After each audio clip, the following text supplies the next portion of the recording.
Hello， 大家好，我是议员，相信各位已经收到消息了，这一次的先锋大战我们必须参与啊！这个也是大家期待已久的先锋王国对决，在1年前官方阻止了一场战斗，里面有包含了不少的先锋王国，但是官方给的理由就是他们的战力不符合匹配，有几个王国被分散了其他地图，也有几个王国他们被取消报名了。这一次的报名，据我所知，1365、1175、1534他们是联合起来一起要报名了，也就是说这3个王国是一起约战的，一起讲好要报名这一次的 KVK， 并且这一次八方逐鹿报名的王国只有34个王国而已，再加上他们也知道1960、1093都会在这个时候报名。首先我们介绍一下这几个先锋王国的背景故事，从第一个王国开始讲起吧。1093就是我们时常看到那些爆料都是从里面来的。1093这个王国也是外国主播 Chisco 以前的王国，在之前的战役中他们打败了1860，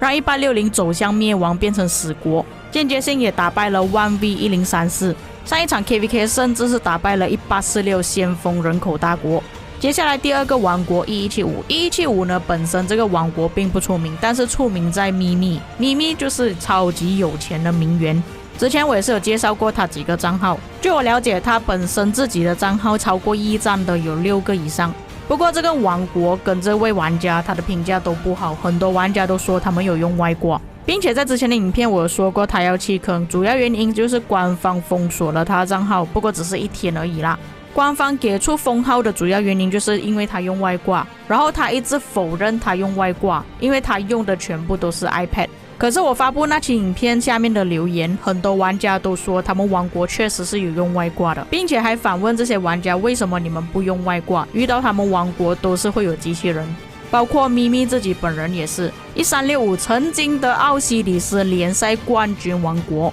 虽然近期的比赛他们都没有拿到冠军，但是每一次至少都会打到亚季军。在之前的 KVK 甚至是打败了人口大国1846。在最近的表现包括有英雄战歌1打3，也是直接干翻敌人，把他们压在地上摩擦。可是1365也是有问题，就是大部分玩家都知道他们王国有用外挂。我这一次说的外挂不是像咪咪这样只是保持有怀疑的心态，而是他们切切实实是真的有用外挂的，他们自己也承认了。他们加入万国觉醒之后频频发生外挂事件，就连他们自己人都有晒图片出来是真的有用同步器的，但是官方说同步器不算外挂。还有包括之前的三宝事件1412跟1365都在里面。不过这件事情到最后都没有办法证明是1365的人 hack 入了其他王国，删掉他们自己的要塞。但是在之前1846举报这些玩家是举报成功了，并且365里面大部分玩家被封锁的原因都是一样的，都是用第三方软件，所以官方才封锁他们的账号。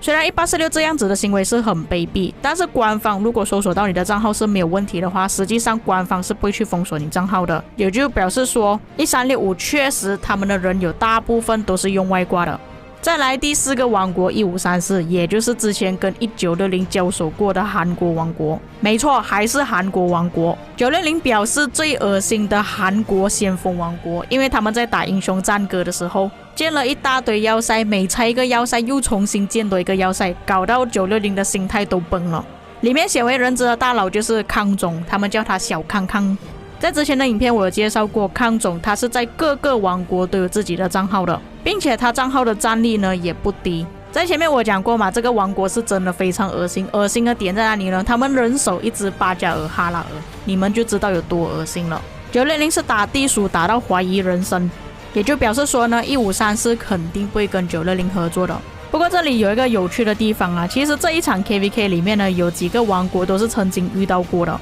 像1534他们之前就跟咪咪1175打过架，不过他们最后是输给1175了。这一次他们又遇到1175，又遇到960，会发生怎样的火花呢？最后1960华人最强先锋王国，至今为止拥有不败神话奥西里斯联赛区域赛冠军。虽然很遗憾的邀请赛并没有获得胜利，但是也不影响他们 KVK 的表现。打的 KVK 都是以少敌多，遇到960的王国大多数最后都会变成死国，也被玩家认为是先锋王国过滤器，是真先锋假先锋经过960的洗礼之后就会表现出来。鲜为人知战斗就是之前的英雄战歌1打3直接灭掉了2110先锋王国，还有遇到307连续打了5天的3打5对决。这一次的先锋王国对决也是960筹备已久、等待已久的对决。豹哥也是知道他们这一次会报名，所以也是毅然去面对，并没有任何逃避的行为。他们是已经连续跳过好几次报名，已经修养够了，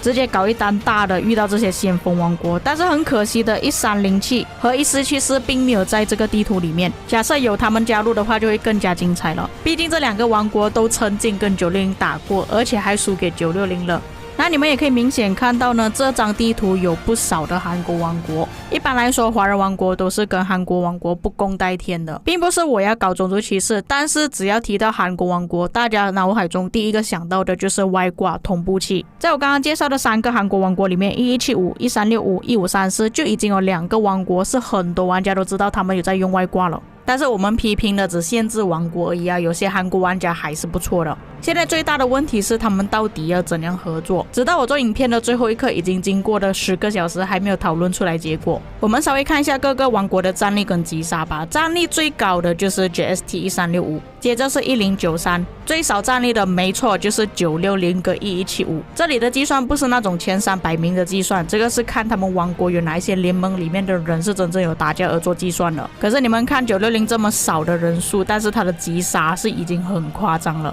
那这里几个王国呢，我觉得1534不会跟1786合作啦，因为之前1786也是先锋来的啦，他们曾经也跟康总打过，打到接近1个星期左右。可是1786已经不同往日了，他们已经不是先锋了，所以话语权不在他们身上。但是我知道全服的玩家都在等着365跟960打起来。我们看一下地图分布啦，我觉得比较大可能是3个韩国会合作，但是我看到有人讲1365有讲过不要跟韩国王国合作，这一点我就不懂他们到底要怎样打啦。不过我们可以看其他地方3点、6点、9点方向的王国呢，都不是先锋王国，就讲他们在官司其实是有的打的，但是不是直接面对上先锋王国，除了1175那个位置。假设1175没有跟旁边那2个王国合作的话，官司就有的打。假设960要跟365对战的话，要等到官5；1093跟1534打起来的话，也是要等到官5。假设他们是真的找不到合作对象的话，有很大可能3点、6点、9点方向的王国会合作3个都不是先锋的都合作，剩下的先锋王国都 free for all， 完全不合作。真的变成这样就真的很精彩了。但是变成这样子，960的不败神话就会被破灭。但是960跟其他的先锋王国合作的话，也有很大可能这一次拿不到星星。论兵力，每一个王国的战力都是超越960的。难道这一次960真的没有办法延续不败神话了吗？之后他们到底怎样合作，我会再更新给大家知道。你们对于这场 KVK 有什么看法呢？可以在评论区给我知道。以上就是本期内容，我们下期再见。